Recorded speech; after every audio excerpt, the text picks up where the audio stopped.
안녕하세요. 오늘도 주님 안에서 믿음으로 꽉 찬 알곡이 되기 위해 성경 묵상의 시간을 허락하신 하나님께 감사와 영광을 올려드립니다. 7월 10일 목요일 묵상 말씀을 시작하겠습니다. 어린 양이 인을 하나하나 떼실 때마다 세상에는 하나님이 허락하신 심판과 재난이 쏟아집니다. 하나님은 그의 주권과 심판 속에서도 우리를 향한 구원의 부르심을 담아두셨습니다. 오늘의 제목은 일곱 인 재앙입니다. 어린 양이 인을 떼자 어미한 하나님의 심판이 시작됩니다. 화평이 사라지고 기근과 죽음이 찾아올 것이지만 하나님은 여전히 회개할 기회를 남겨두십니다. 오늘 본문 요한계시록 6장 1절에서 17절까지의 말씀을 함께 듣겠습니다. 내가 보매 어린 양이 7인 중에 하나를 떼시는데 그때에 내가 들으니 내 생물 중에 하나가 우레소리같이 말하되 오라!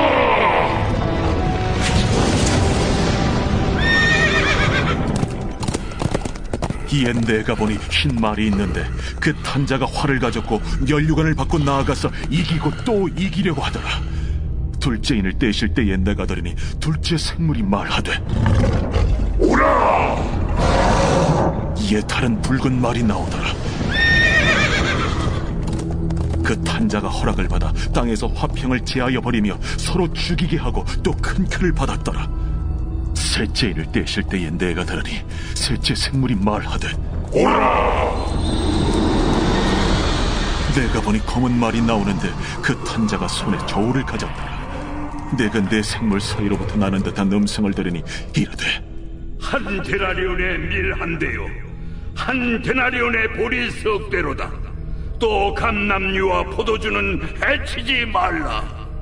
넷째 인을 떼실 때에 내가 넷째 생물의 음성을 들으니 말하되 오라! 하기로 내가 보매 청황색 말이 나오는데 그 탄자의 이름은 사망이니 음부가 그 뒤를 따르더라. 그들이 땅 4분의 1의 권세를 얻어 검과 흉년과 사망과 땅의 짐승들로서 죽이더라.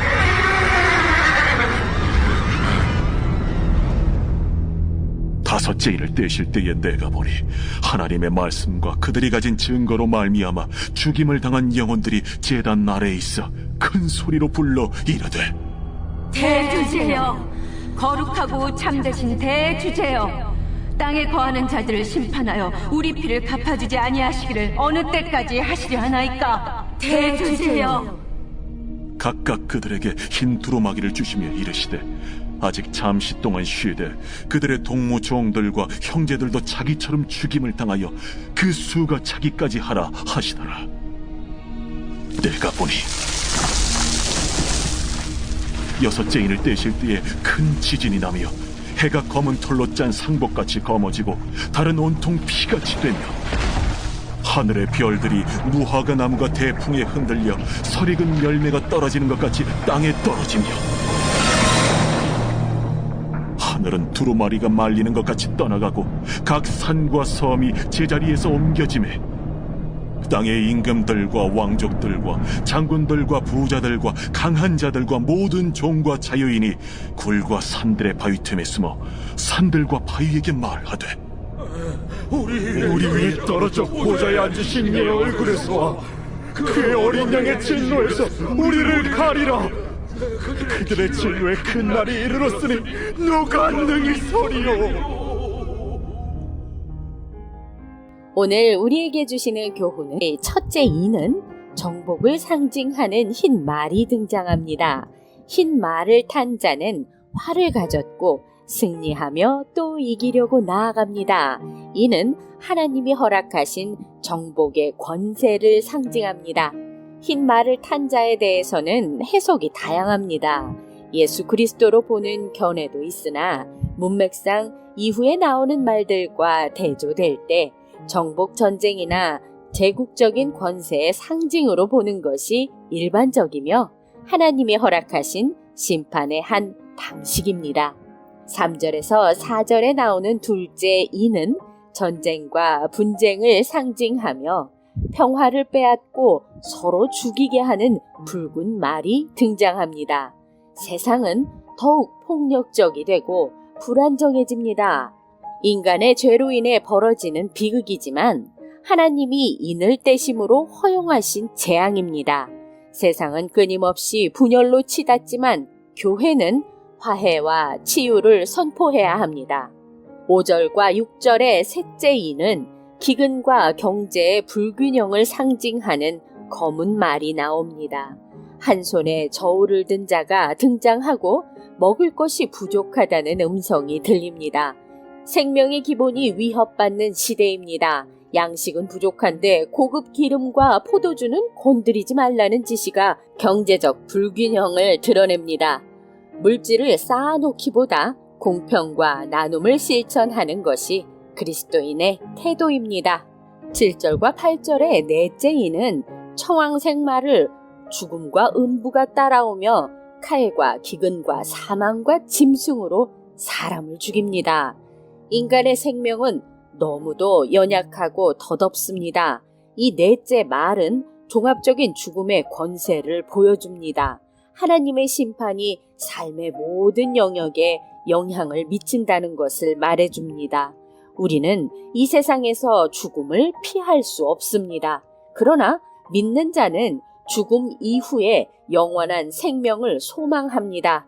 날마다 생명을 주신 하나님께 감사하며 영원한 것을 위해 살아갑시다. 9절에서 11절의 다섯째 인은 순교자들이 하나님께 공의를 호소하는 장면입니다. 언제까지라는 부르짖음은 고통받는 자의 간절한 외침입니다. 이 모습은 하늘 제단 아래 순교자들이 하나님께 정의를 구현하는 장면입니다. 하나님의 심판은 지연되지만 반드시 임한다는 약속이 담겨 있습니다. 하나님은 우리가 이 땅에서 억울함과 핍박을 당할지라도 결코 침묵하지 않으십니다. 믿음으로 인내하며 하나님의 때를 기다리는 자가 복된 자입니다. 12절에서 17절의 여섯째 인은 자연재앙과 심판의 날에 대한 묘사입니다. 큰 지진과 해와 달의 변화와 하늘이 떠나고 사람들이 두려움에 떱니다. 하나님 앞에 설 날이 다가왔습니다. 여섯째 인은 하나님의 직접적인 심판의 날을 상징합니다. 창조의 질서가 흔들리며 모든 계층의 사람들이 하나님의 진노 앞에 피할 길이 없음을 보여줍니다. 우리는 반드시 하나님 앞에 서야 할 날이 옵니다. 그 날을 두려움이 아니라 소망으로 맞이하기 위해 날마다 거룩과 회개로 살아가야 합니다. 세상이 흔들릴수록 믿음을 더욱 견고히 붙잡읍시다. 기도하겠습니다. 하나님, 오늘 우리에게 주신 말씀대로 진노 중에도 긍휼을 잊지 않으시는 하나님을 기억하며 증인의 삶을 살아가게 하여 주시옵소서. 예수 그리스도의 이름으로 기도드립니다. 아멘. 세상의 끝자락을 향한 여정에서 우리가 붙잡아야 할 신앙의 태도를 일깨워 줍니다. 심판은 피할 수 없는 현실이지만 그 속에서도 하나님은 자기 백성을 지키시고 고난받는 자의 음성에 응답하십니다.